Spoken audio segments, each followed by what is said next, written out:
Hello guys, this is Kunal. Welcome back to my channel code with Kunal 404। So guys, ये हमारा जावा tutorial है। अगर आपको जावा नहीं आती है, आप जावा सीखना चाहते हो, तो इस ट्यूटोरियल को पूरा देखना, क्योंकि आने वाली वीडियो आपके लिए बहुत ज़्यादा हेल्पफुल होने वाली है।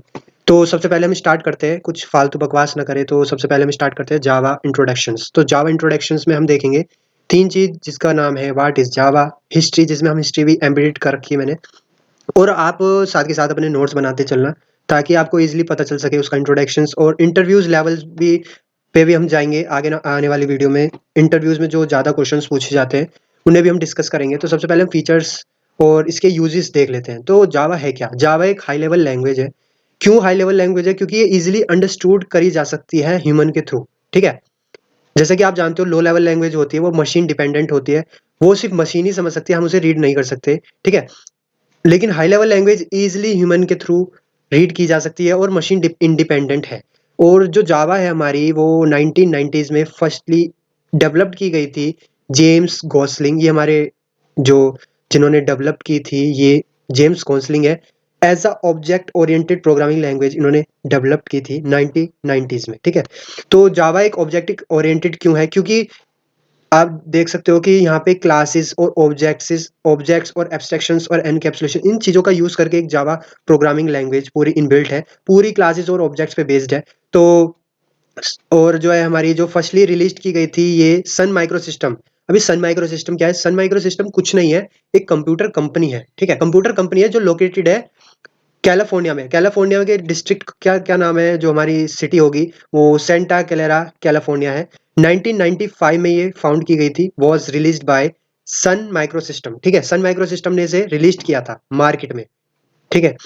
Java was design to platform independent थी, क्योंकि ये किसी भी प्लेटफॉर्म जैसे विंडोज, लिनक्स, किसी भी प्लेटफॉर्म पे इजीली चल सकती थी, अगर उस पे जेवीएम इंस्टॉल होता है तब, ठीक है? तो इसका यही मतलब है कि हम जावा का कोड किसी भी प्लेटफॉर्म पे रन कर सकते थे, अगर वहां पर जेवीएम इंस्टॉल्ड है, जावा वर्चुअल मशीन। इसे भी हम आने वाली वीडियो में डिस्कस करेंगे कि जेवीएम है क्या। तो अभी हम सिंपली इंट्रोडक्शन पार्ट देखते हैं। इनिशियली गोल क्या है जावा का?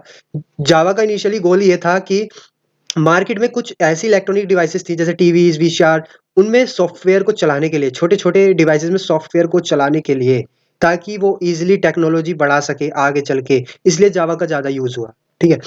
हमने देखा कि 1995 में सन माइक्रो सिस्टम ने उसे रिलीज़ किया, और 1990s में हमारे जेम्स गोसलिंग ने उसे डेवलप किया। तो 1995 के बाद 2009 में सन माइक्रो सिस्टम ने किसे दे दिया? ओरेकल कॉर्पोरेशंस को दे दिया। ओरेकल कॉर्पोरेशन ने उसे ले लिया, जावा को एक तरह से खरीद लिया, ठीक है? जावा बिकम एक ओरेकल का की प्रोडक्ट है आज, ठीक है? ओरेकल का एक की प्रोडक्ट है, और इस लैंग्वेज को कंटिन्यूअसली बढ़ाया जा रहा है, और ये मार्केट में बहुत ज़्यादा टॉप लेवल पे है। जावा की मदद से हम सॉफ्टवेयर बना पा रहे हैं, डेस्कटॉप एप्लीकेशंस बना पा रहे हैं, एंड्रॉइड एप्लीकेशंस आप देख रहे हो जावा पे बन रही है।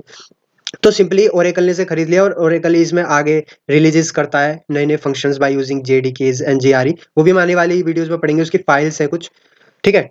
Java is widely used enterprises applications. ये बेसिकली एंटरप्राइजेस एप्लीकेशंस में यूज हो रही है, वेब डेवलपमेंट में यूज हो रही है, मोबाइल एप्लीकेशंस में यूज हो रही है। तो ये हमने देख लिया जावा है क्या, और जावा की हिस्ट्री किसने डेवलप किया? गॉसलिंग, जेम्स गॉसलिंग ने। फिर उसे सन माइक्रो सिस्टम ने 1995 को रिलीज कर दिया, और देन उसके बाद ओरेकल ने उसे खरीद लिया, कब? 2009 में।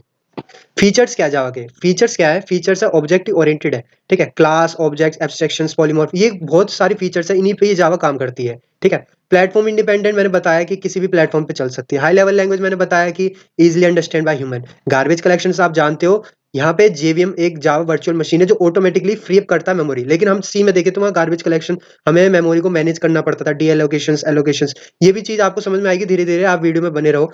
आने वाली वीडियोस में और इंट्रोडक्शंस पार्ट में मेन मेन क्वेश्चंस लाता रहूंगा, ताकि आपको इजीली समझ में आए, ठीक है? तो जेवीएम ऑटोमेटिकली फ्री अप करता है मेमोरी को, और ऑटोमेटिक मेमोरी मैनेजमेंट करता है। मान लिया कोई ऐसा फंक्शन है जो ज्यादा यूज नहीं हो रहा, तो ऑटोमेटिकली उसे वो हटा देगा, ठीक है? तो गार्बेज कलेक्शन हम इसी को ही कहते हैं यूजलेस डेटा। यूजलेस मतलब कोई जिस डेटा का ज्यादा यूज नहीं हो रहा है, या किसी फंक्शंस या किसी डेटा टाइप्स का ज्यादा यूज नहीं हो रहा है आपके प्रोग्राम में, वो इजिली उसे थ्रेश कर देता है, ठीक है? तो सिक्योरिटी का क्या मतलब है? सिक्योरिटी यहाँ पे ऑटो बाउंस है, error checking, automatically error checking होती है यहाँ पे। एक्सेप्शंस हैंडलिंग, जो कि आने वाली वीडियोस में हम पढ़ेंगे। आप अभी इतना ही समझिए कि सिक्योरिटीज ज्यादा होती हैं as compared to C and C plus plus, ठीक है? मल्टी थ्रेडिंग का क्या मतलब है? मल्टी थ्रेडिंग का मतलब मल्टीटास्किंग परफॉर्म कर सकता है डेवलपर यहाँ पे, ठीक है। यहाँ पे इतना ही समझो कि मल्टी थ्रेडिंग होता क्या है, आने वाली वीडियो में भी हम मल्टी थ्रेडिंग पढ़ेंगे। मल्टी थ्रेडिंग का मतलब है मल्टीटास्किंग परफॉर्म। मान लिया एक साथ 2 3 4 प्रोग्राम कुछ फीचर्स आप रन कर सकते हो, ठीक है। रिच स्टैंडर्ड लाइब्रेरीज का क्या मतलब है? इसके पास इतनी सारी लाइब्रेरीज एंड टूल्स हैं जिसकी मदद से हम अपने प्रोग्राम को और इजी बना सकते हैं क्विकली एंड इफिशिएंटली, ठीक है।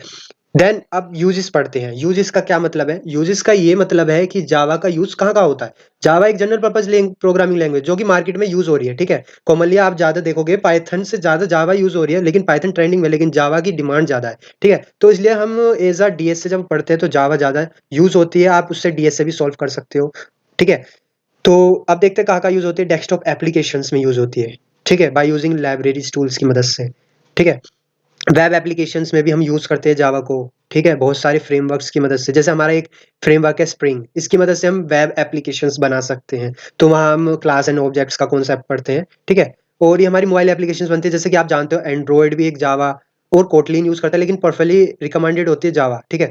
और जो एक्सएमएल उसमें डिजाइनिंग होती है, तो मोबाइल एप्लीकेशंस भी हम बनाते हैं। अगर आपको कोड जावा आ जाएगी तो ये चीज आपके लिए बहुत ईजी पड़ जाएगी, ठीक है। एंटरप्राइजेस एप्लीकेशंस मतलब ई कॉमर्स वेबसाइट्स वगैरह, बिजनेस से रिलेटेड वगैरह वेबसाइट्स बनती हैं। एपीआईज का यूज करके हम एक अच्छी वेबसाइट्स एप्लीकेशंस बना सकते हैं, ठीक है। एंटरप्राइज एडिशंस, ठीक है। तो बिग डेटा में भी हमारा जावा का यूज होता है। अगर हमें डाटा को मैनेज करना है, बहुत सारे डेटा को, using big data applications like Apache Hadoop popular big data platform है जो कि जावा में ही लिखा गया है। Many big data frames such as Spark हो गया, स्ट्रॉम हो गया, फ्लिंक्स हो गया, बेस्ड ऑन जावा। सब ये चीज जो बिग डेटा है ये भी पूरा जावा पे ही डिपेंड है, ठीक है। तो आप देख सकते हो जावा पे कितनी सारी चीजें डिपेंड है। गेमिंग भी हमारा जावा पे ही डिपेंड है। 2D 3D एपीआईज का हम यूज करके एक परफेक्टली एक ग्राफिकल यूजर इंटरफेस गेम्स बना सकते हैं। इंटरनेट ऑफ थिंग्स में भी हमारा जावा का ज्यादा यूज है। मतलब आप कोई डिवाइस ले लो, ठीक है, वो वर्क कैसे कर रही है, उसमें हमने कोडिंग करी हुई है। जावा की ऑटोमेशन सिस्टम जो वर्किंग कर रही है मशीन्स ऑटोमेटिकली, उसमें भी हम ज़्यादातर जावा ही यूज़ करी है। और ऐसी एप्लीकेशंस का यूज़ करके हमने एक डिवाइस को ऑटोमेटिक बनाया है। ऐसी लैंग्वेज का यूज़ करके हमने डिवाइस को ऑटोमेटिक बनाया है। तो वो इंटरनेट ऑफ थिंकिंग में भी, इंटरनेट ऑफ थिंग्स में भी ज़्यादा यूज़ हो रही है। आई होप आपको ये इंट्रोडक्शन समझ में आएगा गाइस। सो चैनल को सब्सक्राइब कर दो और ट्यूटोरियल को आगे देखते रहना, क्योंकि आपको नई नई वीडियोस देखने को मिलेगी और इजीली मैं समझाता चला जाऊंगा कि जावा आखिर कैसे काम करती है। Thank you.